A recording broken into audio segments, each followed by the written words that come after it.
Si Ken Chan ay isang Filipino-Chinese actor and performer. Bukod sa acting ay hilig din niya ang pag-awit. Naipakita niya ito nang maging isa siya sa mga homegrown talents ng master showman na si Kuya Germs. Sa isang network kung saan siya nagsimula ay lumabas siya sa mga ilang TV series tulad ng Twin Hearts, Time of My Life, Biritera, Yesterday's Bride, Genesis, Rodora X at marami pang iba. Gayun din sa ilang mga pelikula, nagkaroon ng mga TV commercials at lumabas din siya sa mga youth magazine. Nagkaroon din siya ng featuring and duet songs with Bea Binene sa second album nito. Sa recording label ni Ken na Polyist Records ay nai-release ang kanyang self-titled debut album. Naglalaman ito ng 7 love songs tulad ng rendition niya ng Nais Kong Malaman Mo.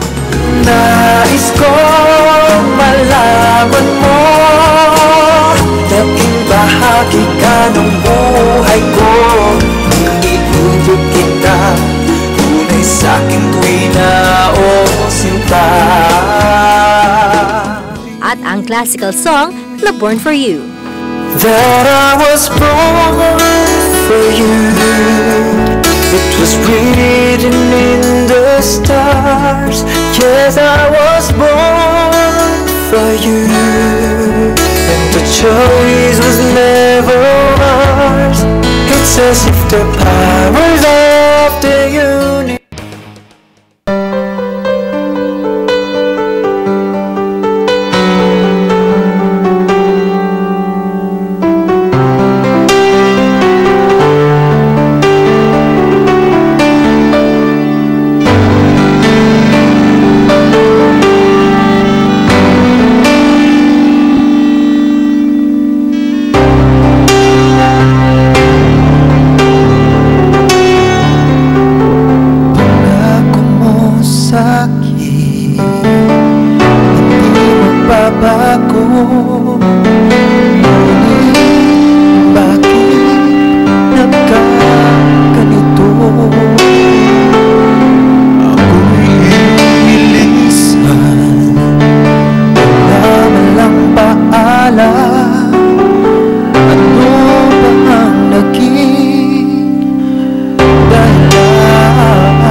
Ken-chan in the house! Music! Thank you so much, guys. Kanina nga, sabi ko sa kanya, parang kakakita ko lang sa'yo sa Imagine You and Me. Yes, kayo, kasama kami dito. Okay, kaya nakakatuwa talaga. Pero congratulations sa Imagine You and Me. And syempre, congratulations. Dahil talaga naman mayagpag ang career ni Ken-chan.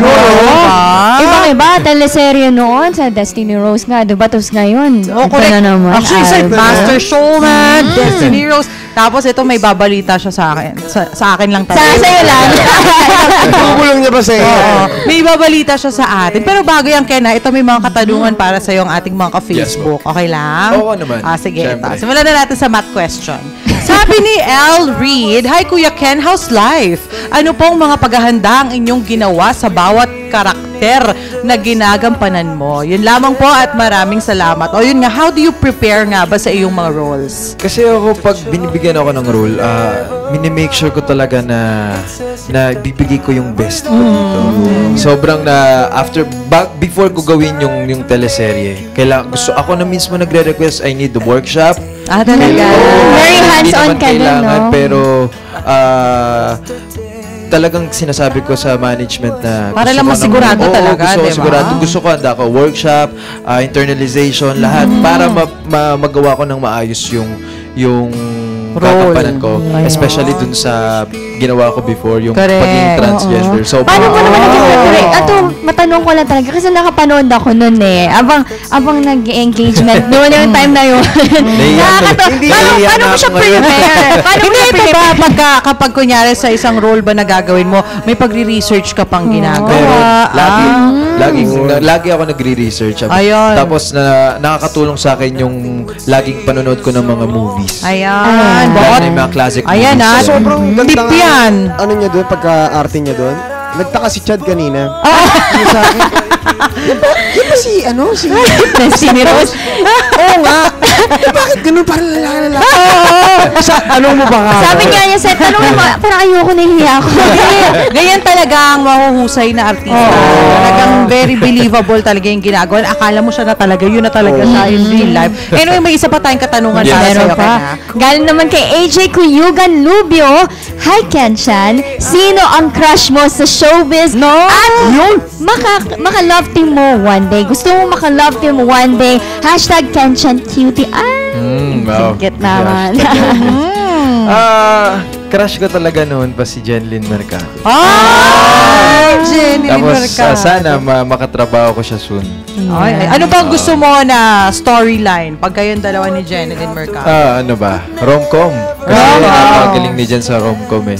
Sana. Napakaswerte ko kung bibigyan ako ng chance makapareha siya. Abangan natin yan. Oo, hindi May mo babalitaan mo kami dyan Kung. Malay mo.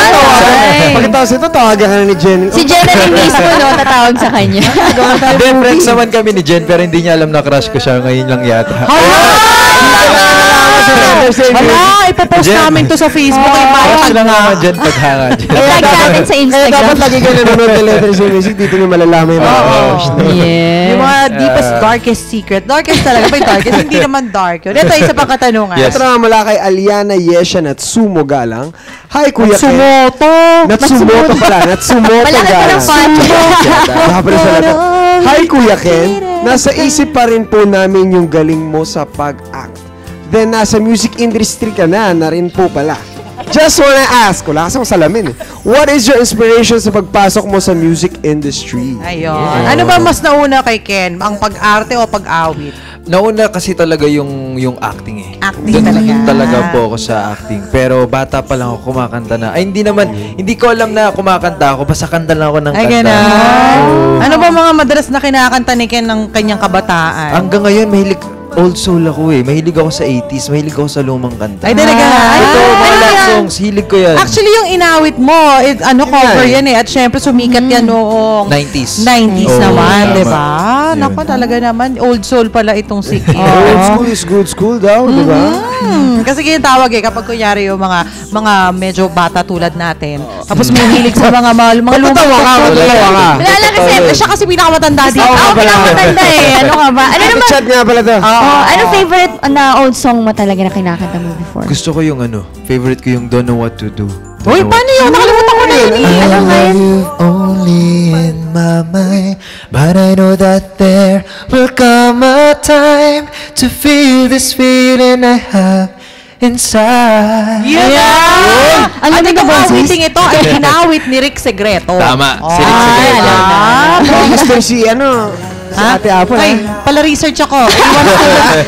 Rowan ako sa school kaya ganun. At kinanta rin ni Rachel Alejandro nung siya ay diba? mag-guest dito sa... Well-researched si Ate Apple. Oh, ito isa pang katanungan galing kay Domingo Fernandez Daniel John. Hindi ko malaman kung ano sa kanya apelido dun sa mga pangalan niya. Sir John. Fernandez Binalik na natin, Fernandez. Lahat pwedeng first name, lahat pwedeng apelido. Ito, hi Ken-chan, kompleto ha. Ano po ang paborito mong kanta at sino po ang idolo mong artist at paborito mong pagkain? O, diba? Connect yun. Magluluto May ito si connection eh. Si John Yan lang po at maraming salamat. Paboritong artist at pagkain. Yung kanta yun, yung Don't Know What To Do. Don't know what to do, don't know what to Sa say. Pagkain naman. artist naman, artist o singer? Artist. Sige, parehas ha. Parehas Artista at saka singer. Sa artista, local, sabi ko hindi makukumpleto yung pagiging actor ko hanggat hindi ko nakaka-scene si Vilma Santos. Si Val! Laki mo ng si Val! Ayan. Yun, tama. Ganun rin. Ganun. As a singer naman. Nagulat ako kay Ate Apple. Akala ko, hindi ka na pala yung konti. Nakita mo yung mata niya eh. Pina-feel ko lang sa kanya kasi parang ganito si Vilma Santos Omar. Ganun naman talaga. Sige, next. Ano yan? Yung food daw. Pagkain naman Paboritong daw. food mo. Mahilig ako sa adobo. Ay, wow. Anong klaseng adobo? Yung Meron siyang pinaghalong chicken and pork adobo. chicken and pork adobo. Tapos may okay. mga eggs. Yan. Nagulat mo ko bigla. Chicken and pork adobo with eggs Yes. po. Kaya, ito, isa So, pang ayan. katanungan. Yes, from Jaira Bautista. Hi kay Ken. Gusto ko lang po itanong, bukod sa concert nyo, ano pa po ang dapat abangan sa inyo? God bless po and pa-shoutout daw. Pa-shoutout po. Salamat. Sabi niya shoutout. Grabe naman yun. Hindi nababasa ko kanina. Shoutout daw. Bukod sa concert ko, sinushoot namin ngayon yung movie na Enteng Kabisote. Pang MMFF to. Panigurado. Ay, hello. Bongga yan. So, sana magtanong pero mas maganda na. Yun o, ano kaya Pwede role ba ni Kuya malaman Ken? sino pa yung mga kasama nyo sa Inting Kabiso? Siyempre si Bossing, si Vic Soto. Kasama. Sa Enteng Parang hindi Kabisote ko siya pala si kasama Vic dun. Soto. Wait, first time kasama siya sa Kasama mo yun. Kasama siya sa Eding Kabisote. Maraming casting dito. Kasama ko dito si Bea Binene. Si Bea Binene. Magkasama dito sa movie. Tapos, Pauline Luna, Kakay Bautista, si Jose, si Wally, yan, si Raiza, si Raiza Chacha, si Ate Raiza Sinon, tapos sino pa ba? Si Attack, si Epic Season. Yan, marami. Marami Magiging pa masaya makabangan. Oo. Sakit na naman chat natin dyan. Kakatawa. Yes. Uy, pero ito bago natin ipapromote ang concert ni Ken, pwede ba makarinig na isa pang awitin? Of course, my pleasure. Eto na, this is it, Ito na. pansit, mga ka-letters and music. Once again, let's give it up for Ken Chan! Thank you.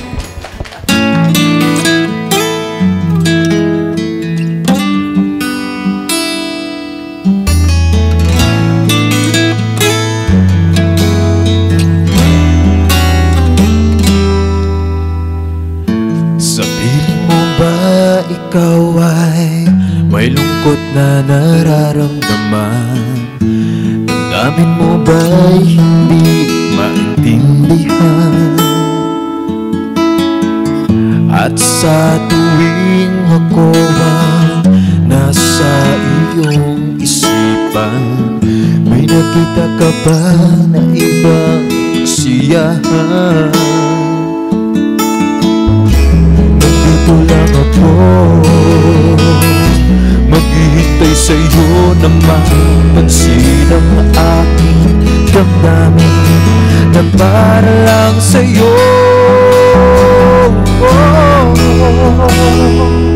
Dahil ikaw ang sigaw ng puso ko, ikaw ang nasa isip ko, ang nais ko ay malaman mo na ikaw ang tanging pangarap ng buhay. Pag-ibig ko sa'yo ibibigay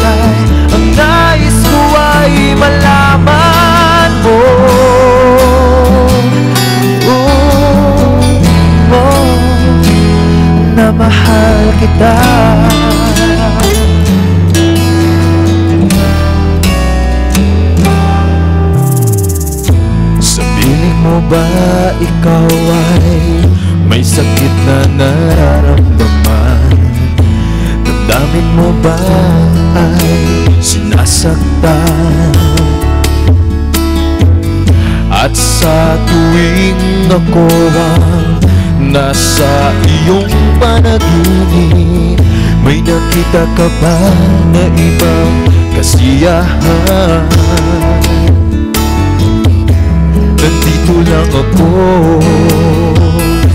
maghihintay sa'yo na mapansin ang aking damdamin na para lang sa'yo.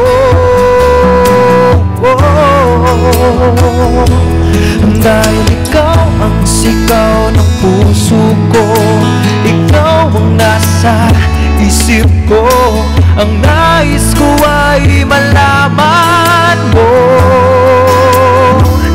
na ikaw ang tanging pangarap ng buhay. Pag-ibig ko sa'yo ibibigay, ang nais ko ay malaman mo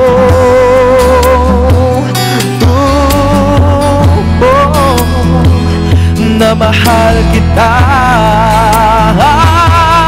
Sana'y pagbigyan ang nadaramang ito.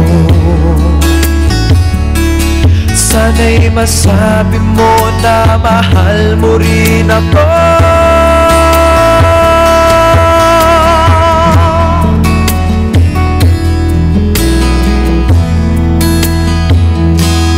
Dahil ikaw ang sigaw ng puso ko, ikaw ang nasa isip ko, ang nais ko ay malaman mo na ikaw ang tanging pangarap ng buhay. Pag-ibig ko sa'yo ibibigay, ang nais ko ay malaman mo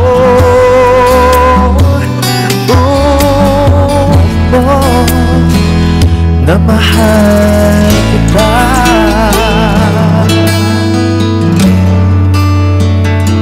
Na mahal kita.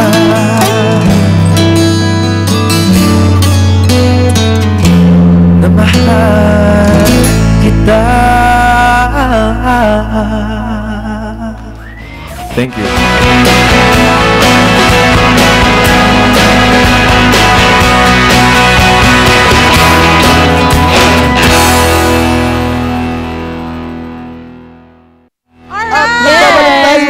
Sa music kasama rin namin si Kenshin! At eto na nga, hawak ko na. Oh. Hawak ko na nga. Ito nga, meron ipopromote sa atin na concert si Ken. Tell us about the concert. Yes, this is my first solo concert. Wow. Title niya is My Destiny. At makakasama ko dito si Miss Manilyn Reynes, Wow. si Sheena Lily, si Kim Rodriguez, si Jeric Gonzalez, si Divine, si RJ Agustin, at marami pang mga artista. Saan ba ito special magaganap? guests. And when? Sa Zirco on August 19. This Friday, sa Friday na. Wow! Oo, Pala Friday na. yan, no? This Friday na. Naku, dapat magkita-kits sa Oo, Friday. nga. ah. Sana makapunta kayo kung hindi kayo busy. Alam ko, busy kayo, pero sana Naku, makapunta ikaw pa kayo. ba? Narinig na, desisyon na si ate ako. Yes. Ay, pero eto ba, mabibili rin ba namin ang iyong album pag kami ay nanood ng iyong Yun concert? ang Yes, Na-available na din. meron din doon sa labas. Pagpasok, may mga ibebenta na albums. Ayan. Ilang tracks ba yung album mo? Ilan nga ba? Hindi ko alam. Tingnan natin. 7 Parang yata. Pito. Sobrang dami, eh. Oo, Pito, oo. 7. At ang maganda sa seed sa album niya, meron ding mga -1. Kaya Yes. sa mga gusto Yun. maging singer, pwede Pwedeng sa mga makising kanta. along. Sing along Under tayo Police dyan. Records. Yan. Baka The gusto nila, self-titled album. baka gusto nila mag-audition sa mga singing competition, gamitin nila yung mga kanta Yun, yan. importante. O, diba? Anyway, for sure, marami pa mga kaganapan kay Ken. Kaya naman, i-share mo naman yung mga social media accounts mo para ma-update ng ating mga ka-letters in music. Please follow me on Instagram and Twitter account. Just follow at ako si Kenchan. And yung fan page namin, Kenchan Official Fan Page. Yan. Yun. At syempre, kung may mga pasasalamatan ka pa't mga babatiin, push mo na Yes, yan. gusto ko magpasalamat sa Firestarters Manila, yung production na gumawa ng nag-produce ng concert ko. And sa mga supporters ko, Candies, sa lahat ng Candies, tangis naman. cute. Wala ang tawag sa mga Candies. supporters. So, Candies. Candies, Sweet, thank you sweet. so much mga kapatid. Nako, maraming salamat din, Ken, sa Thank pagbisita mo sa atin. you. Pero bago tayo magtapos, Salamat din. may knock-knock muna ako. Knock, Knock, knock. Who's there? Fire starter. Fire starter. There's a fire starter in my heart. Dahil dyan Happy birthday sa iyong lahat! At batiin lang natin ang belated happy birthday si Sir Vicente Tupal Jr. Ayan, kaano-ano to na ating chairman of the board, Grace Tupal. Si, Ang dami yata kamag-anak ni Ate Grace. Napansin ko lang yan. And great mo daw yung Tita Mavic mo. Tita ko si Tita Marivic, Ate Bekwek. Ayan. Trinidad. Marivic Trinidad. Uy, pero ito, happy birthday din kay Michelle Mamawag. Mamawag. Mamawag dyan sa Kaohsiung, Taiwan from your Tita Lapit Catalina naman. Rodrigo and Tita Miriam Mangulab. Okay lang din bang i-hello lang ako sa lolo Sige, ko, go. sa Homer Sige. Angeles, kasi sobrang fan niya ng Net25 talaga. Yun lang ang Ay, pinapanood ng wow. channel. Iglesia kasi din siya eh. Ay, talaga. Ay. Bongga naman. Nice. Maraming salamat. Thank Hi kay you. Lolo. Hi, At syempre, Lolo. bago tayo magpaalam, meron muna kami papaalala. Laging maging updated sa mga happenings dito sa Letters and Music. Just log on to our Facebook fan page, facebook.com/lettersandmusic. And also, send us an email at lettersandmusic25@gmail.com. And thank you to Doc Lawrence Lo and to Doc Michelle Ambisnar, my dermatologist, and Daria. Thank you. Mapapanood din ang mga past segments at episodes ng Letters and Music sa youtube.com/lettersandmusic. Mapapanood din kami at iba pang programs sa Net25 via live streaming. Just log on to eaglebroadcasting.net/net25tv. At kung na-miss ninyo ang episode natin with Ken, siya, You know. aba, ewan ko ba kung bakit nyo na-miss ito. Pero don't worry, meron tayo on-court telecast araw-araw po yan at 11 p.m. Dito pa rin syempre sa Net25. Kaya naman, kung gusto nyo yung marinig ang pagpapatuloy ng aming interview with Ken, aba, makinig kayo sa Pinas FM 2 to 5. Makakasama nyo pa rin kami. Muli ako po si Apple Chu, and I'm 1 with 25. And I am Chadleen, and I'm 1 with 25. I'm Ian and I'm 1 with 25. Ken Channel Letters Ken and Music. Channel. Salamat po. Pinas FM later.